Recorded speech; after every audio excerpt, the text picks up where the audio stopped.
if it's just me, but I feel like all I've been doing is eating. One of the things I like to do is to cook. Not always just snack. So I thought today, for Log's cooking hour, we could whip up something more magical. Let's make silver. Okay, let's come up with a recipe. You ready?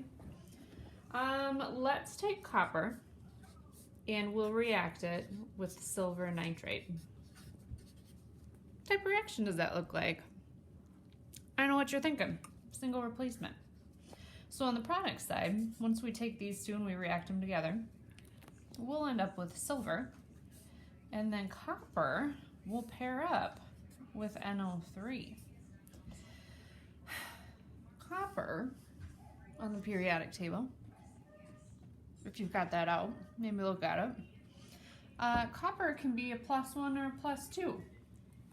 So up here, if it was a +1, we'd get Cu and it would pair up with 1NO3, so that's fine. But copper, like I said, can also be a +2. So we could also do this. And then if I balanced this, this reaction is different than this one. All because the copper formed a different charge. So shoot, this is quite the conundrum. How do I know which of these reactions is going to be right? Well, for cooking with Log today, this is the problem you are going to figure out. Which of these reactions is the one that actually happens when we try and make silver?